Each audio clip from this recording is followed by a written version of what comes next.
Bem-vindos ao canal Verdades Ocultas da Bíblia. Torne-se membro do canal. Planos a partir de R$ 4,99. Tornando-se membro do canal, você ganha acesso exclusivo à biblioteca e ao grupo de membros. Os links do canal e do grupo no Telegram estão na descrição do vídeo.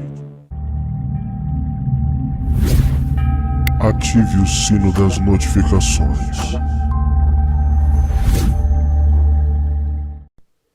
Olá, meus amigos, bem-vindos ao canal Verdades Ocultas da Bíblia. E vamos falar ainda mais um pouco sobre o politeísmo em Israel. Exatamente, estamos fazendo a leitura do excelente livro, uma referência internacional do professor James S. Anderson, Monotheism and Yahweh's Appropriation of Baal.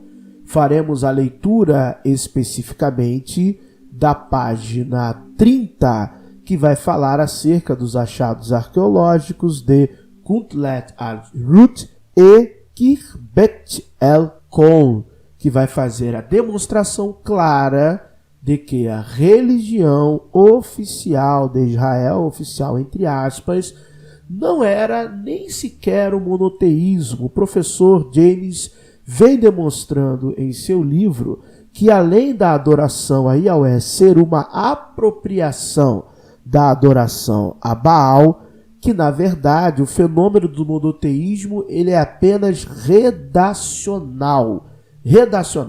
Eu já vinha comentando isso em alguns vídeos anteriores, que pelas minhas leituras que eu venho apresentando aqui no canal, de diversos outros especialistas, o que nós percebemos claramente é que o monoteísmo é uma redação, principalmente uma redação que nos parece muito o que aconteceu no período persa, que, como o professor James tem apresentado, até mesmo essas questões da reforma de Ezequias ou de Josias é algo muito duvidoso, mas algo extremamente duvidoso.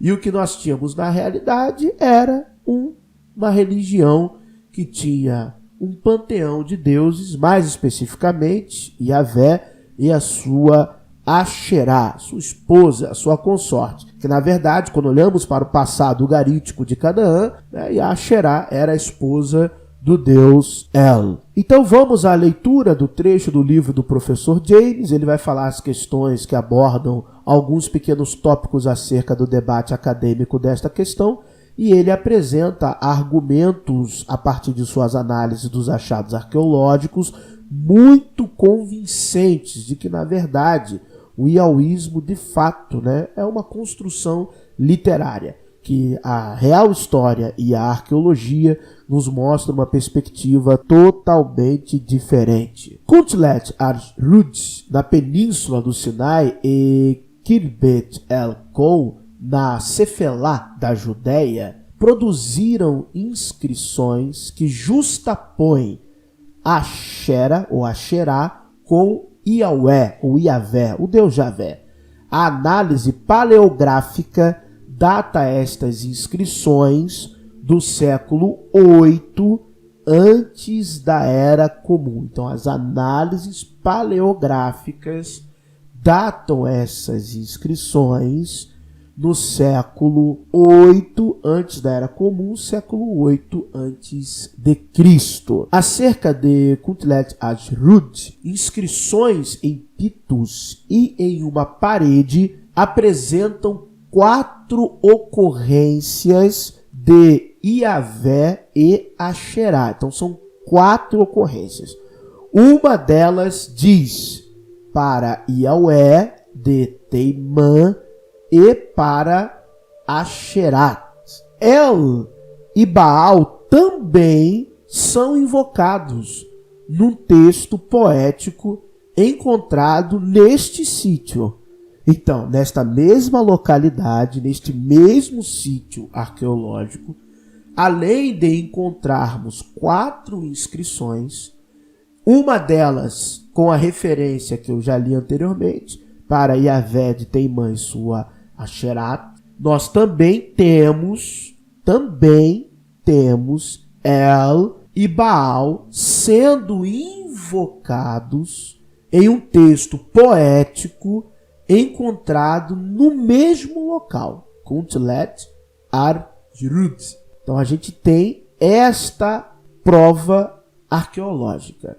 A oeste de Hebron, uma inscrição memorial foi encontrada numa caverna funerária em Khirbet el-Kon. Embora a decifração tenha se mostrado complicada, pode-se compreender a partir da rocha que Asherá é mencionada 3 vezes ao lado de Yahvé ou Yahweh. Então, apesar da inscrição ser difícil de se decifrar o seu conteúdo total, o que fica perceptível, o que pode ser identificável é que Asherá é mencionada 3 vezes ao lado de Yahweh.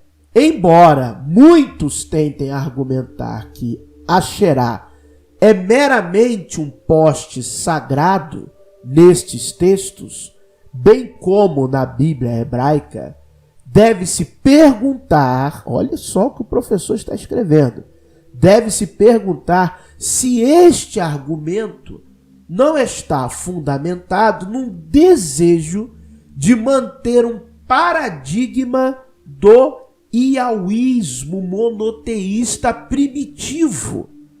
Esses argumentos não funcionam em todos os casos e também nem sempre são convincentes, já que algumas ocorrências de Asherá na Bíblia hebraica não podem ser entendidas como significando um poste sagrado. E aí o professor apresenta no seu livro as referências tratando acerca deste tópico. É uma coisa que eu sempre me pergunto, o do porquê de alguns acadêmicos, que querendo ou não são religiosos, sempre, ou na maioria das vezes, para não dizer sempre, buscam argumentos que mais me parece querer trazer um aspecto de não legitimação do achado arqueológico, o seu real significado, do que realmente transmitir a verdade ao público em geral. Em algumas situações eu percebo que o argumento me parece tão estranho que eu fico me perguntando se a pessoa não faz aquilo de propósito. Se é que ela não recebe para justamente isso. Deslegitimar verdades arqueológicas e históricas comprovadas, revisadas por pares, por laboratórios independentes.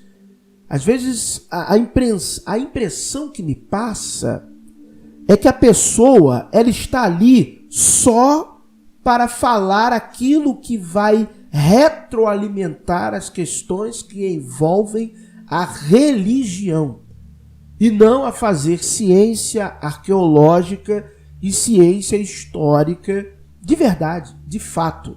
É uma impressão que eu tenho.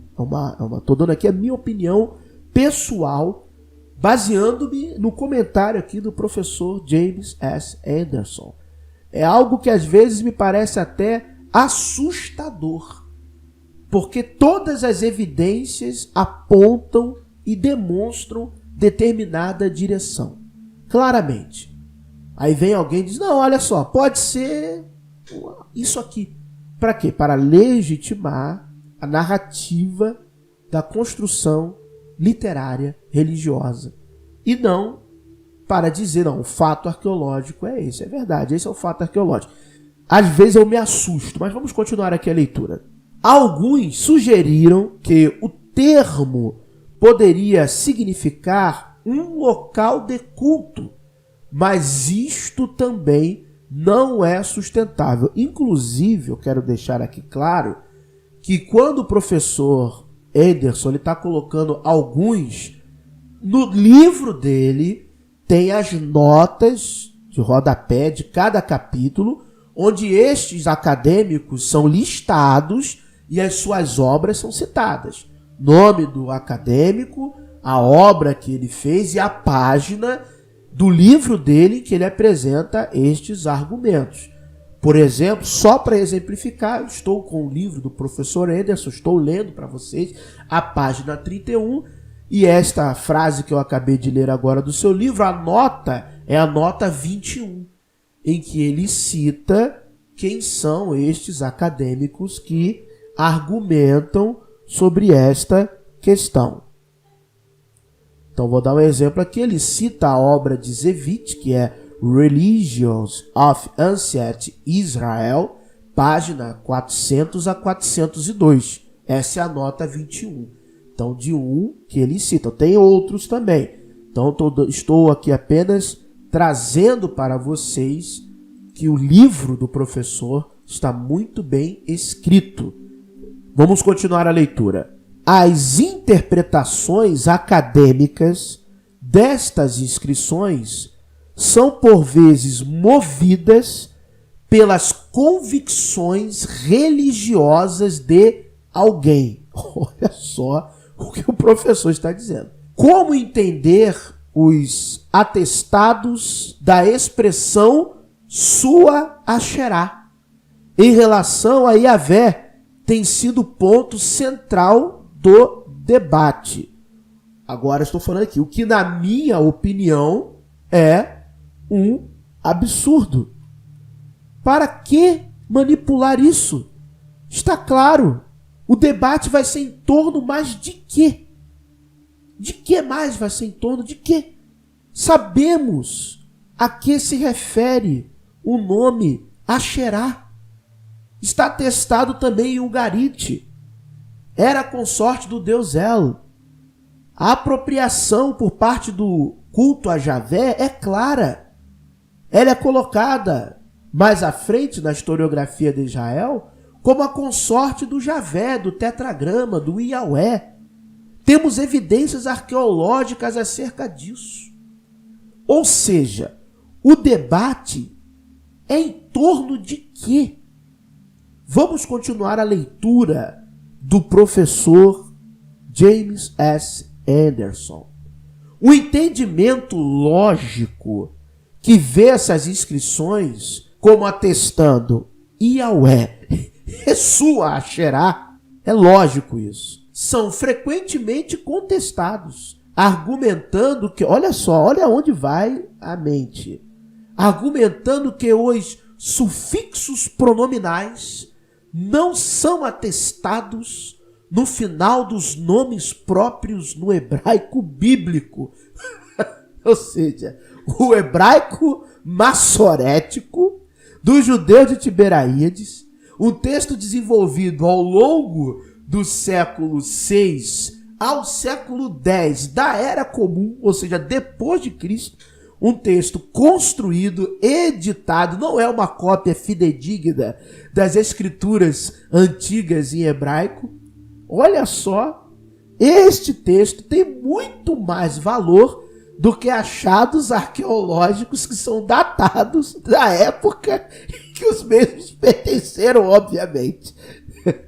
Olha onde vai a mentalidade do fundamentalista religioso. Exatamente. A mente deles vai nesse nível. Vamos continuar a leitura. As inscrições não são necessariamente escritas em hebraico bíblico, óbvio. Certo, professor? Portanto, isso não exclui a possibilidade da existência de tais sufixos. O achado arqueológico é da época em que o mesmo foi datado por metodologia científica, acadêmica, no caso aqui, século 8 a.C. Aí o texto massorético, que é lá da frente, não sei quantos séculos depois, bem lá na frente, a evidência é essa, não é o texto antigo, não é a análise do hebraico antigo, é do massorético que conta. É um absurdo, mas é assim que eles são. O nome disso é desonestidade intelectual. É assim que o sistema age. É assim que eles são.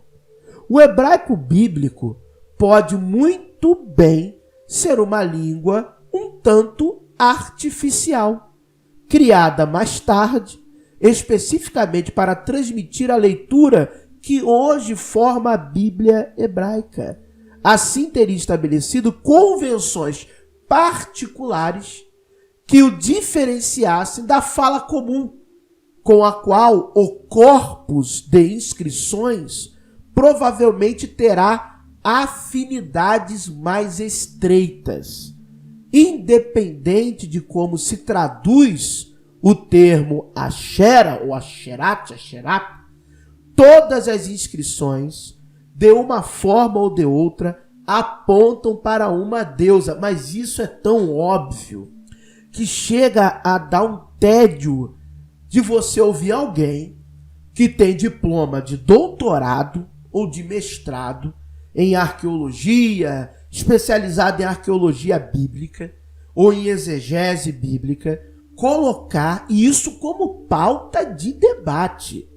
É algo que você que está me ouvindo, você não precisa ter doutorado, você não precisa ter mestrado, você sequer precisa saber de hebraico para compreender a lógica de que isto é uma desonestidade intelectual. Não tem como. É óbvio que se trata de uma deusa. Nós temos atestados antigos. É óbvio que ela está colocada ao lado de Yahvé. É óbvio que ela é a consorte de Yahvé na religião verdadeira de Israel no século VIII e no século VII.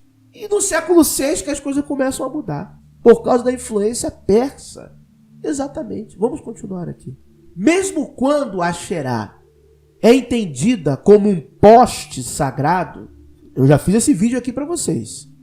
Este poste é aceito como um objeto usado no culto da deusa Asherá. A descoberta do texto ugarítico, onde Asherá ocupa uma posição proeminente como consorte de El, enfraqueceu consideravelmente a interpretação do polo sagrado, o tal do poste ídolo, poste sagrado, dando muito peso à crença de que Asherá, mencionada em Kuntlet Ashrud e Kilbet El-Kon, é a paredra de Yahvé, é sua esposa, é sua consorte, é sua deusa ali, em igualdade.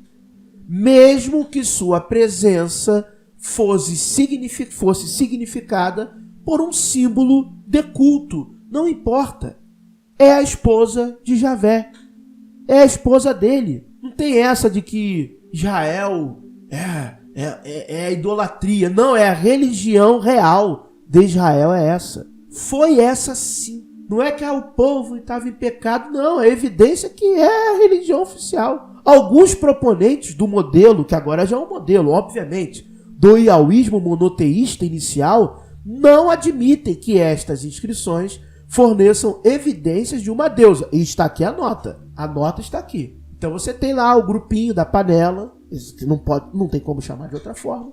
Não importa se você tem diploma de doutorado, mestrado, pós, PhD, não é símbolo de honestidade intelectual. Você pode estar dentro da academia para defender as suas próprias convicções religiosas e não necessariamente vai fazer ciência. Mas a maioria interpreta estas descobertas como sincretismo ou reflexos da religião popular. Aí a nota está aqui também, a nota 23. Agora vamos embora. Pelo contrário, os defensores do paradigma do panteão nativo veem a presença de Asherá, além de Yahvé, de Javé, como a norma prevalecente em Israel e Judá, porque é isso que a arqueologia nos mostra. Sendo, presta atenção nisso, um elemento com o santuário. É provável que Kuntlet Ashrud tenha sido sustentado por fundos fornecidos pela monarquia israelita. Ou seja, não tem essa que era, não, era a religião da monarquia, era esta. Em Judá, em Israel, essa era a religião. A referência ali a Yahvé de Samaria, por exemplo, apoia a noção de um envolvimento direto da monarquia israelita no local, o que, por sua vez, torna duvidosa a categorização como religião popular, porque temos esse argumento. Não, a religião da monarquia era uma. Inclusive tem um professor aqui no YouTube que ele argumenta isso também. Por causa da tal da luta de classes. Ah, vai plantar batata. Quer colocar conceitos marxistas em uma época muito anterior. Uma época de nada a ver, um anacronismo histórico, anacronismo semântico, anacronismo filosófico, anacronismo sociológico, anacronismo de tudo. Não tinha luta de classe nenhuma, não. A religião era uma só. Era isso. Não tinha essa de religião popular e religião da monarquia. Era uma coisa só. No entanto, a análise da cerâmica do local, olha só, hein? Análise, equipamento científico. Não é um grupo de 5 arqueólogos olhando para a peça, não. É análise laboratorial, análise química. Olha só, presta atenção. A análise da cerâmica local revela que parte dela foi fabricada nas proximidades de Jerusalém, o que acrescenta ligações do local a ajudar. Ou seja, a produção da cerâmica, o trabalho foi feito em Jerusalém. Ou seja, foi uma compra. Foi uma compra que foi feita, uma aquisição. Alguém comprou. Então alguém vendia, alguém comercializava esse produto. O Estado não viu, a monarquia não viu, o sacerdote não viu. Quem passava não via. Via. Mercado. É a casinha de santo, que vende as coisas. É, portanto, ingênuo classificar sempre o culto de Asherá como religião popular em oposição à religião oficial. Ou seja, é algo ingênuo. É uma ingenuidade supor isto. A verdadeira religião de Israel, a Israel da monarquia, a Judá da monarquia, era sim o culto a Javé, Yahweh, Jeová, chame do que quiser, tetragrama, Yud-He-Vav-He, e a sua consorte, a sua esposa Ashera. Exatamente isso. Muito obrigado por terem assistido a mais um vídeo no canal Verdades Ocultas da Bíblia. Que o verdadeiro Deus abençoe a todos. Se você não crê em um Deus, que a sorte e a fortuna lhe acompanhem.